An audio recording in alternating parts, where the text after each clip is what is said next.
Picture yourself walking on the sidewalk in downtown Windsor. You hear someone yelling loudly. Your survival instincts might click on and prompt you to flee, but when you turn to see what's happening, you notice it's someone who seems to be having a hallucination. They're yelling at someone who's not there. Now, when I see this happening, I get nervous. I ask myself, am I safe? Then I'm sad the person's in distress and I feel completely helpless. And for me, that all happens in about 10 seconds. A panel tonight at the Armories will challenge how we think in those moments, how we judge the person who might be under the influence of drugs, suffering from mental health problems, possibly living on the streets.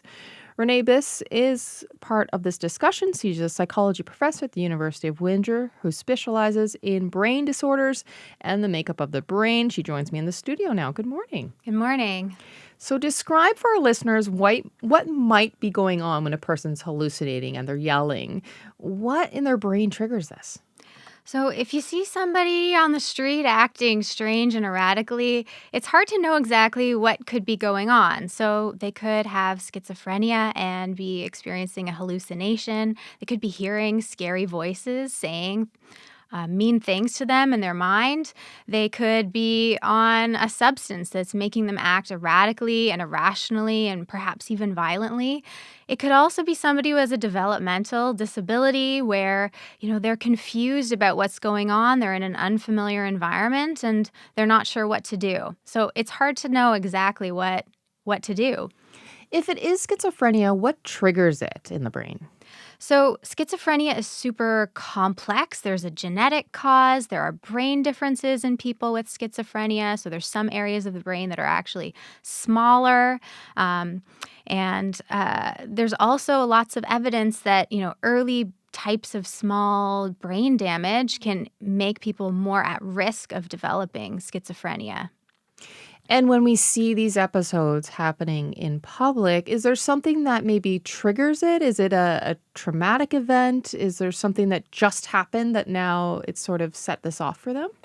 Yeah, so a lot of, these more severe psychotic episodes where people experience extreme hallucinations and delusions or these kind of really improbable beliefs that can't be challenged. They're often triggered by experience of stress. So, losing a family member, a breakdown in a relationship can often trigger these kinds of episodes. How should we respond?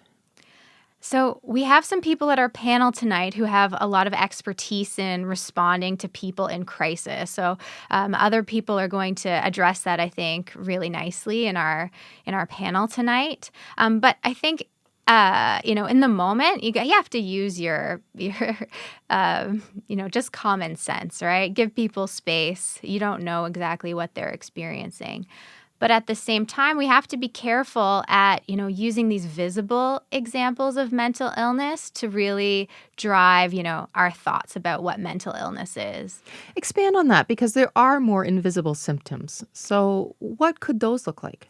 Yeah, so with schizophrenia, for example, a lot of people have what are called negative symptoms, which are the absence of something. So like the absence of motivation, their faces will look like they're not experiencing emotion. People won't speak very much or they'll speak very slowly or quietly, and they'll have trouble socially. So they will have trouble forming social relationships and seem kind of less interested in social connections.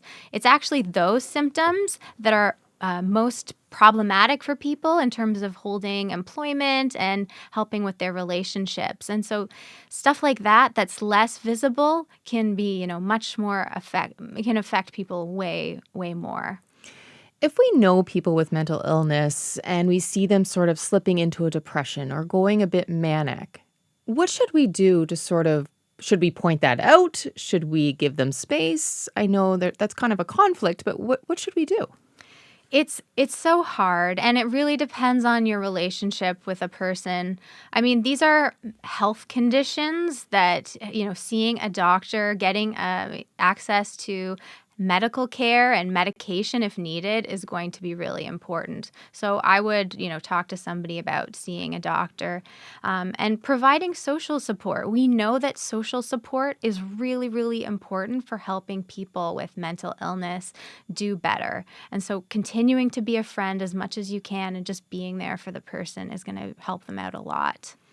You touched on it a bit there, but what more should we do as a community to challenge the stereotypes? Yeah. So, understanding that mental illness can be a condition that causes disability, affects people's ability to work and their social relationships.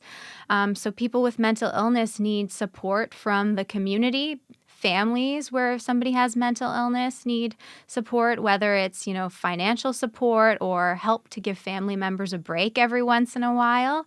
All of this stuff is going to help people with mental illness stay at home and not end up on the streets. And it's going to help people feel more familiar and feel better. How did the panel come together for tonight? So we have a few different people from policing, government, and then I'm coming at it from more of a psychology lens. So we're sort of going to have this discussion about mental illness and really talk about people who often don't get a lot of attention, especially kind of on a university campus where we have students who might not see these kinds of conditions regularly. What do you want students to learn? I want them to learn about kind of what are the signs of mental illness, and I want them to learn a little bit about some research on how complex mental illness is to help challenge some of the stigma that we often kind of hold in our minds about these conditions. All right. Thanks so much, Renee. I appreciate this. Thank you.